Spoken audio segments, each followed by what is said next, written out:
So glad you asked. This is a question that I've been getting since, gosh, February. You know, because it's dark, you need to understand why it's dark. It's dark because there's death, there's sickness, there are people who are losing jobs. When it comes to musical theater, you guys know there's been a pinch on the pocketbook, right?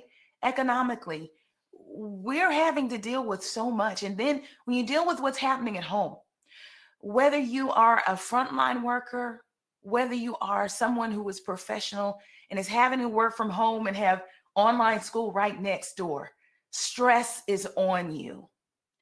And yes, we can look for the bright side, but in order to look for the bright side, you have to acknowledge that you have been traumatized. We've all been traumatized, whether you're well, whether you have family that hasn't even been touched by COVID-19, whether you have, not even lost a job or lost a dime. You haven't been traumatized through what I call the three beasts of the apocalypse, those three things that I named, the crisis. But you know what helps? In the midst of the unknown, note the things that you know to be true, the things that you can see in front of your face.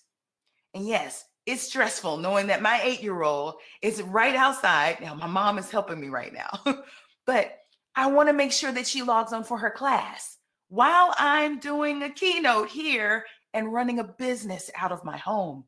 It's stressful. And there's some days when I want to emote. Sometimes you just need to cry.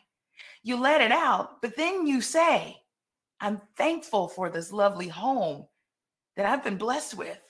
Some people don't have a roof. Yes, I'm getting to gratitude.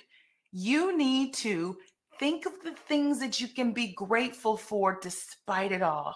And I guarantee you, gratitude spawns hope.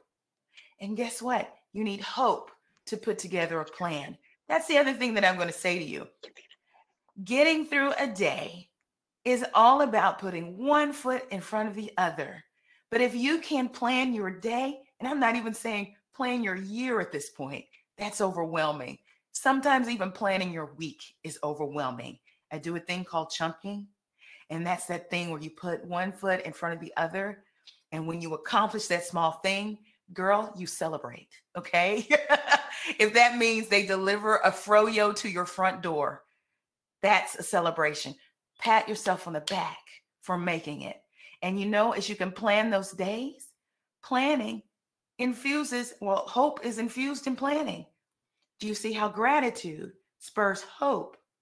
Gratitude also spurs happiness.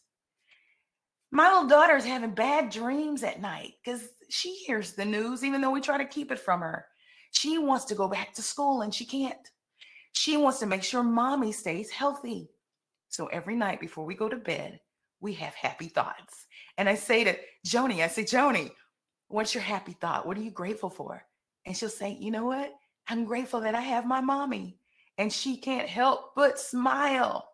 Gratitude will get you through dark spaces.